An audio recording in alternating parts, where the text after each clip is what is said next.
கரெக்டாக சொன்னீங்க. எதிர்பார்க்காத ஒரு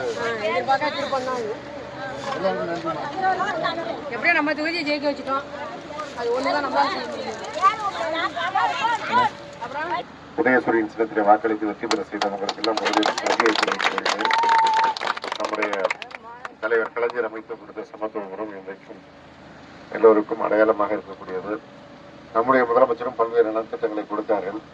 ஆனால் நம்முடைய ஆட்சி வாய்ப்பை இழந்திருக்கிறோம். இருந்தாலும் மக்களுக்கான பணியை திராவிட முன்னேற்ற கழகம் தொடர்ந்து என்றைக்கும் முன்னெடுத்து செல்லும். அந்த வகையில் நம்முடைய தொகுதியில் நீங்கள் நம்ம டீச்சர் சொன்ன மாதிரி வெற்றி வாய்ப்பை கொடுத்திருக்கிறீர்கள். தொடர்ந்து உங்கள் வீட்டு பிள்ளையாக இருந்து தொடர்ந்து நான் பாடுபடுவேன் என்ற இந்த வெயில் நேரத்திலும் கூடி நின்று வரவேற்பளித்தமைக்கு நன்றியை தெரிவித்துக் கொள்கிறேன்.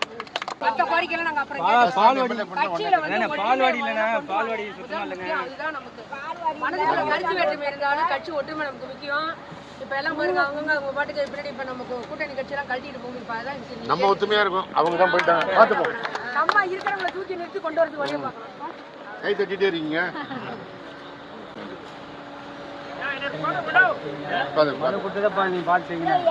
போட்டாவா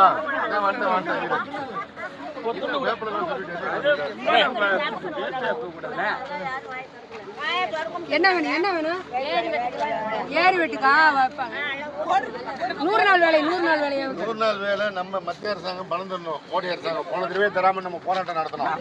இப்ப என்ன இந்த அரசாங்கம் வேற மாறிடுச்சா? அந்த என்ன பண்ண போறான்னு தெரியல. பாப்போம், கேட்போம். முடிஞ்ச வரைக்கும் ஆமா கேட்போம்.